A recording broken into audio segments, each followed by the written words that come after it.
Hello and welcome to my channel. My name is Rachel. If this is your first time here, welcome. And if it's not your first time here, thanks for coming back. So today, I'm going to be doing the new makeup releases tag for, I was gonna say for the year 2022, that seems obvious, right? This is a really fun tag video created by Angelica Neekvist and Samantha March here on YouTube. I will link both of their channels as well as both of their videos down below. And I did do this last year where it's just some fun questions to reflect on all of the new makeup releases that have happened over the past years and just give you my thoughts on them. And of course, I want to hear your thoughts too. Leave your answers down in the comments. I will put the questions down in the description box as well if you care to answer any of the questions. And if you enjoy this video while you're watching it, please give it a thumbs up. That helps me out a lot when you do that. And if you're not already subscribed to my channel, I would love if you would subscribe before you leave, especially if you love makeup content. Okay, most of these answers to these questions are really based on my experience, like my personal experience. I do have a couple of answers of things that I didn't personally try them, but it just seems the consensus of the people that I subscribe to, the videos that I watch, their thoughts on the products. But starting with question number one, what mainstream release lived up to the hype most this year? I truly think, in my opinion, the My Dream collection from Natasha Denona. Listen, anytime she comes out with a new collection, I feel like it's pretty hyped because she has set a pretty high standard for herself. Her price point is very high, but her quality is really high as well. So whenever there is a new release coming out, I feel like it's pretty hyped up. So when I saw the promo pics for this collection, I was like, yeah, I'm there, sold. Here's my credit card. No questions asked. I was pretty much going to pick it up because the color story of this eyeshadow palette in particular just got me. It just got me. It's gorgeous. It goes from light to deep. There's so many things you can do with it, and I really love her quality. Of all the palettes that I've tried personally, I really think her quality is good, and it really did live up to the hype of the pictures that I saw. I'm so glad I picked this up.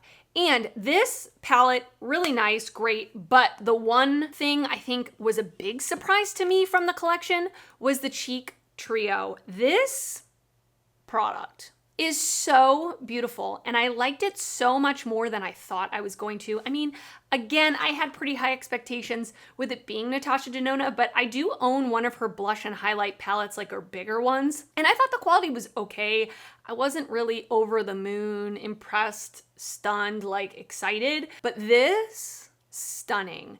This cream blush is more of like a powdery cream, which for me with oily skin, I love. It's not sticky on the cheeks. It's not gooey. It just looks so perfectly airbrushed, and the color is neutral, so I feel like it goes with a lot. And then the two highlighter products are also absolutely beautiful. So I did not personally pick up the lip products. I'm kind of regretting it now.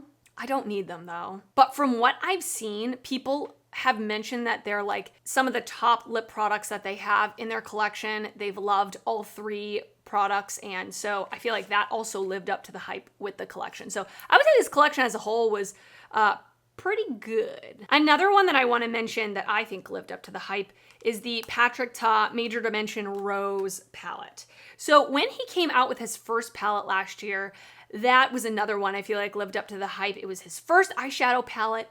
We were also excited. Well, I'm saying we collectively. I don't know if you were excited, but I was excited. And when I bought that palette last year, I very much enjoyed using it.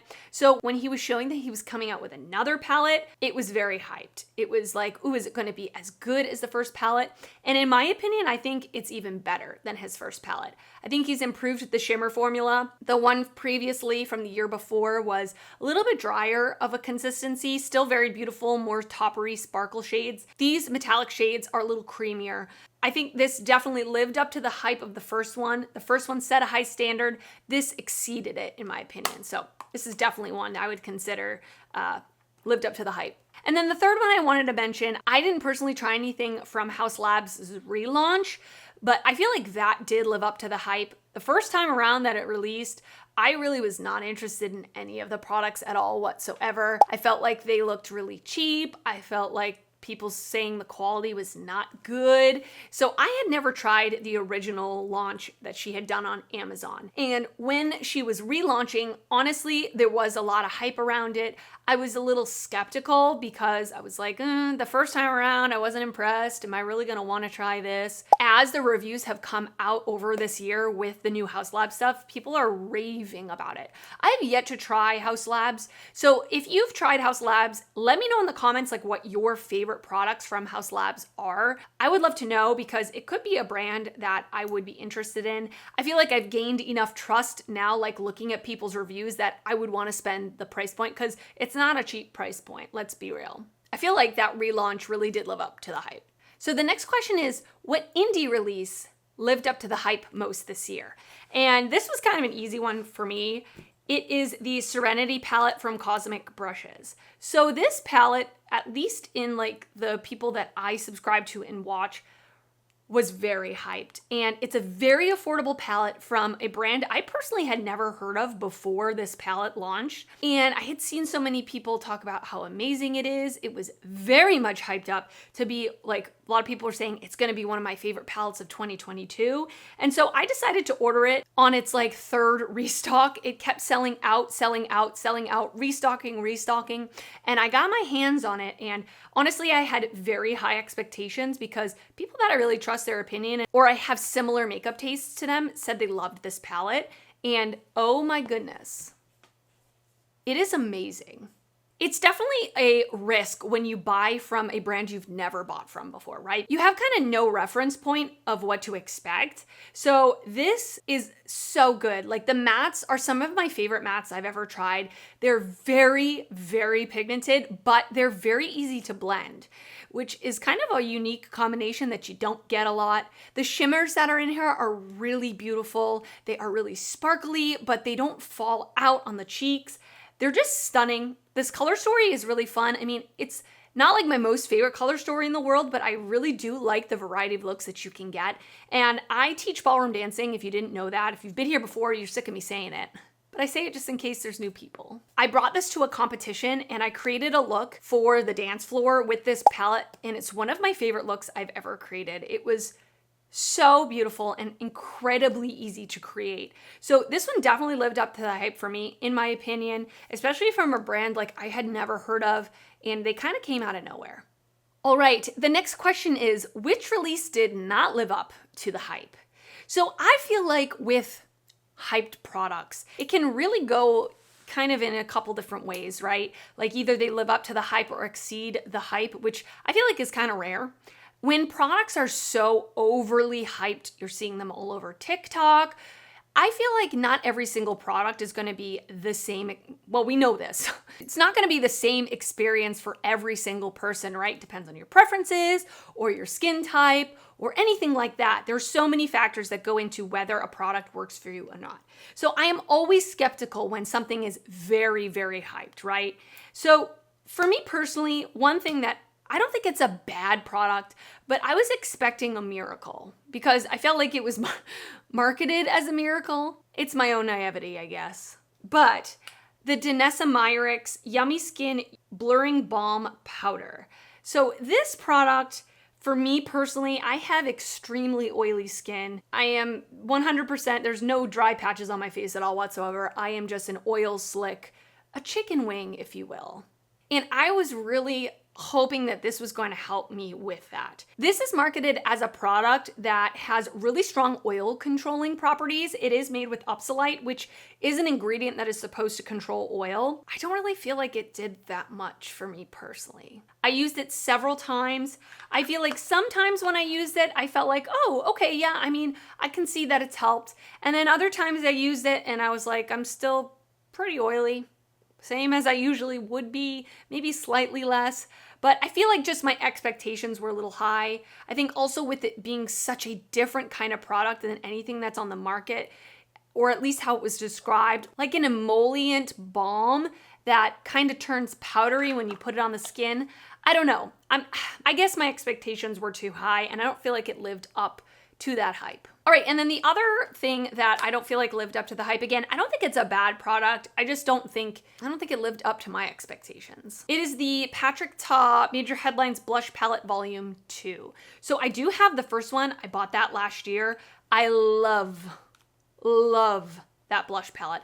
I think it's unbelievable. I love his blush cream and powder duos. Some of my favorite blushes in my collection, but this one has a very different formula. And I kind of wish that it was described, or like it was more obviously described anyway, as being a very different formula. So the blushes down here in this version definitely have like a sparkle to them, a glitter to them. And in the previous palette, they were completely matte. I actually don't mind, and actually quite like this blush in particular, giving Sun-Kissed. It is very like a sunburn type look to the cheeks, and I don't feel like they're overly glittery. Again, I don't think they're bad.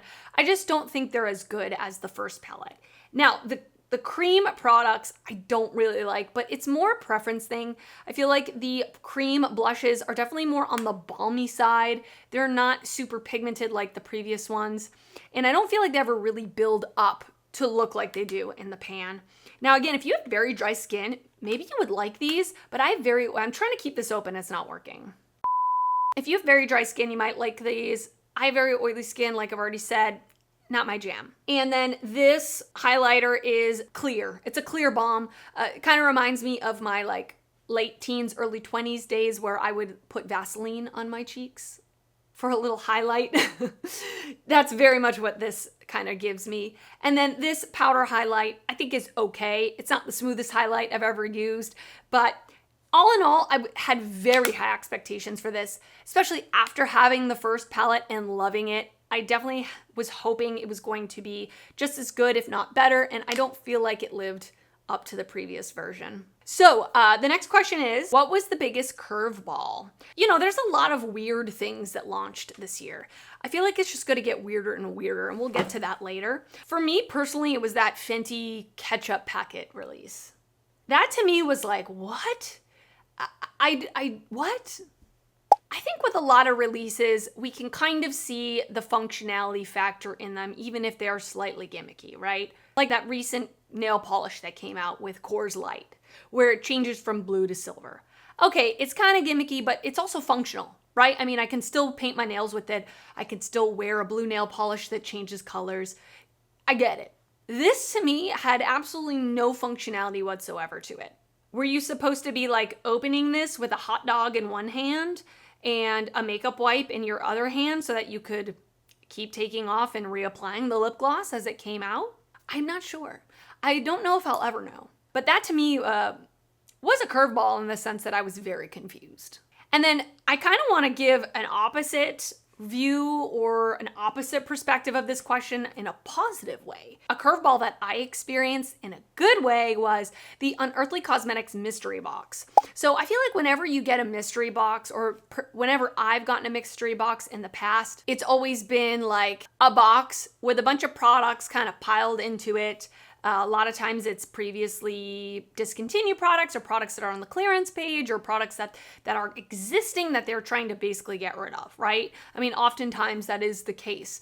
And I know that this mystery box was advertised as having all new products in it, but I was still kind of expecting it to be just a box with a bunch of stuff in it with some bubble wrap, you know? This mystery box, I think, was presented so beautifully. It was basically like a PR box. The box itself was a collector's item, in my opinion. It was very good quality. It had magnetic closure. All of the products were laid out as a collection, and they all went together. I thought it was absolutely beautiful, and I was not expecting it at all. When I opened it on camera, I was shocked, and I thought it was a really, really cool thing. So that to me was a curveball this year. The next question is, what was the biggest letdown / snoozefest of this year? So this kind of goes with like the hyped product, although it was hyped up in my eyes because I was so excited for the Elf and Dunkin' Donuts collab. I have a ton of nostalgia attached to Dunkin' Donuts. For many years, I lived down the street from the original Dunkin' Donuts. I'm from New England, so Dunkin' Donuts is like huge in New England. You get Dunkin' Donuts every day. There were so many years where I literally had Dunkin' Donuts every day. not the healthiest thing in the world, but you know, I have so many memories going there with my friends, hungover, like grabbing a nice coffee, going to work. Like, I don't know. It's just very nostalgic to me. It sounds silly, but that's the truth. So I was so excited when they said they were releasing a collection with e.l.f. I think e.l.f. products are really good. I like the brand a lot. I loved the Chipotle collection that they came out with. I thought the eyeshadow palette was gorgeous. So I was really excited, but I was very let down. I feel like none of the products in that collection were good makeup products. And again, this is just my opinion. So like, if you like some of it, that's okay. But I feel like, to me, I mean, I didn't hate everything, but I didn't feel like anything was good quality makeup. And that's just the truth. I was very let down by it. Okay, the next question is, what was the unsung hero of 2022? So this is kind of something that I don't feel like a lot of people talk about. It is kind of a random makeup item. So sorry. For me personally, like, one of my favorite discoveries this year that I will continue to repurchase are the Unearthly Cosmetics false lashes. I feel like they are the best false lashes I've ever used. I'm gonna go ahead and say it. I love the styles that they have, particularly the style Intangible is like my favorite lash, probably my most worn lash this year. They are the easiest lashes to apply. Somehow they form like a rounded shape and stay that way. I find so many lashes, especially lashes that are very lightweight, they end up kind of flattening, and then I have such a hard time like getting them to fit my eye shape. I have a very rounded eye shape, and so many lashes, like, they just do not stay rounded. These ones stay rounded. They're so easy to reapply. They are very lightweight. You can use them over and over again, and they're $6.50. It is insanity. I'm so glad I discovered them. I'm going to continue to repurchase them for as long as I can, and they're definitely the unsung hero product for me this year. The next question is, what was the best holiday release this year? And I have to give it to the Odin's Eye palettes. These Christmas palettes are just gorgeous. They're really so well done. The Merry Christmas palette and the Christmas Eve palette. I did mention these recently in my most recent ranking my latest palettes video. I will link that down below if you want to check it out. But the Merry Christmas palette is more of a warm tone / green palette. It's very quintessential Christmas. The quality of these shadows is so good. If you've been in my channel before, you know how I feel. I've talked about them so many times. Really beautiful. And then the Christmas Eve palette, I actually prefer of the two, which surprises me because I'm much more of a warm tone lover, but I love this baby. And I love the shade Gorgeous, the multi-chrome. It's gorgeous. Shocking, right? These palettes for me were absolutely some of the best holiday releases this year and some of the best palettes to release this year, period. The next question is, what was the best collab of 2022? And I have two that I want to mention. So the first one is the Hella palette from Angelica and Odin's Eye. I feel like this palette is just gorgeous. The quality of Odin's Eye is just getting better and better and better. And I feel like all the palettes they released this year, the quality has just been top notch. And that includes this palette. I love the shades of green that she chose. They are mostly more like yellow toned, a little warmer, which are the greens that I prefer personally. I'm not a huge fan of like blue leaning greens like aquas or teals. Those just aren't my favorite colors to wear. And then these pink and purple and this multi-chrome is so beautiful, double-sided. I just love the color selection that she chose. It is a unique palette and the quality is amazing. And then the second collab palette I wanted to mention was the Heather Austin and Adept Cosmetics palette. These shimmers are insane. They are some of the most dimensional, sparkly, impactful, unbelievably beautiful shimmers I've ever used. They are so unique than any other palette I've ever used. There is such a big variety of shades in here that you can really just choose one of these to pop on the lid and put a couple of mattes in the crease and you're good to go. They are like the moment, they are the stand out in the look. I think she did a great job with this, and this is definitely a very unique palette in my collection. And then the last question is, what are your predictions for releases during next year? So for me personally, I'm gonna scoot back to the middle. So for me personally, I feel like I don't really want this to happen. I'm trying not to manifest it, but I have a feeling that we are gonna see more gimmicky type products. Brands have to do something to look different, right? I mean, there's so much saturation of makeup now. Pretty much, well, we think pretty much everything has been done until something new comes out and you're like, okay, you're kind of reaching the bottom of the barrel on this one. But again, I feel like brands have to do something to catch attention. They have to do something to kind of go viral. I feel like TikTok has become so big. I personally don't really love watching TikTok for beauty content. I've already talked about this before, but I don't feel like I get the information that I personally want in regards to product reviews. I do like watching like makeup looks, people create makeup looks and stuff like that. But in terms of reviews of makeup, brands are probably trying to get into that audience of being a viral product. And I feel like we're gonna see more of that next year. And then I think another thing we're going to be seeing, kind of another way for brands to grab people's attention, especially in my opinion, just my opinion. That's my opinion! I feel like brands kind of throw things into products that aren't necessarily needed, like skincare infused products or clean products or things that are claiming to be beneficial to our skin and our health. I think we're gonna see that a lot more. Like literally right before I sat down to do this video, I saw that e.l.f. just released a gripping primer with niacinamide. Now, I can kind of see where it would help because it is a product that you're putting on first, like your first layer. I mean, you're putting on your skincare, I would hope first, but it's actually touching your skin, right? As opposed to, I've seen some products that it's like a vitamin C in your setting spray. It's like, is that really gonna help you? I mean, it's going over layers. I don't know.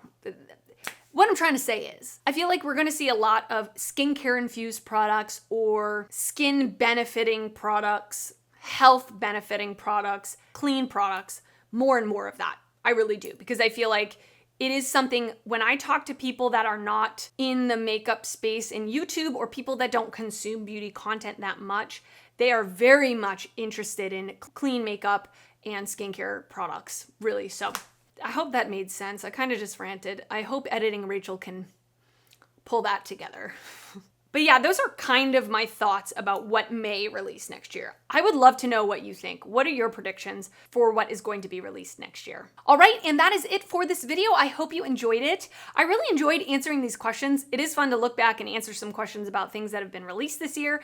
Like I said, I will link Samantha and Angelica's videos down below in the description box, as well as these questions. And I will also link what I'm wearing on my face today. And if you did enjoy this video, please give it a thumbs up. That helps me out a lot when you do that. And if you're not already subscribed to my channel, I would love for you to subscribe before you leave. I do upload videos weekly, both beauty and fashion videos, and I'd love to see you back on my channel again. I want to thank you so much for watching, and I will see you next time. Bye.